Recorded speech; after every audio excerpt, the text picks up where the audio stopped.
السلام عليكم ورحمة الله وبركاته، حبايبي وحبايبي ام حسام الغاليين. هنعمل ايه النهارده يا حبايب قلبي؟ هنعمل بطاطس محمرة وفشة وكرشة وبومبار. والبمبار. الفشة والكرشة اهي دي مسلوقة كانت في الفريزر، وادي البمبار يا حبايبي قلبي حمره ماشي. وهنعمل بطاطس محمرة، ده اكلنا النهارده. عليه شوية ملح، حط عليه شوية ملح. البطاطس ما تطلعش من المية عشان لو البطاطساية اللي بالجهاز بتاع الجميل مش عارفة هو فين. انا حطيته فين؟ صينية.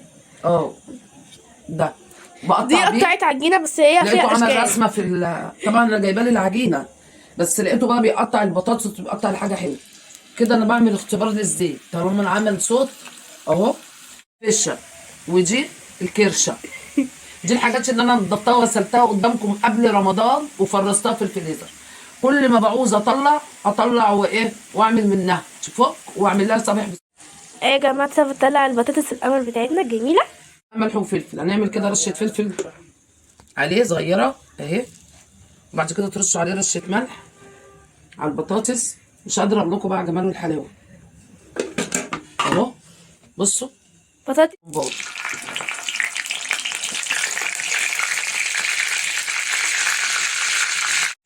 يا جماعة البومبار بتاعنا القمر ده. طبعا اي حد لما بعمل بومبار صغير كده بيقول لي يا لهوي ده انت عندك طولة بال انك انت تعملي الحاجات دي كده، فبسم الله ما شاء الله عليا يعني.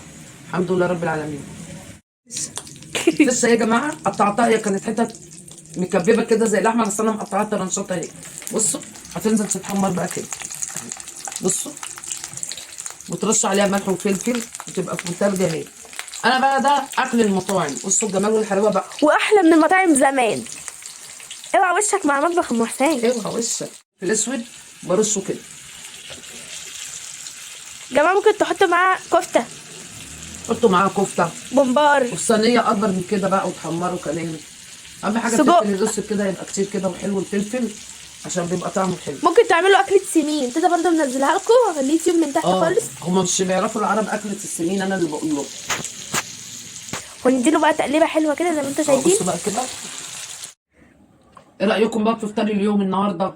عجبكم؟ يا رب اكلي يعجبكم واعمل لكم الاحسن والاحسن والاحسن.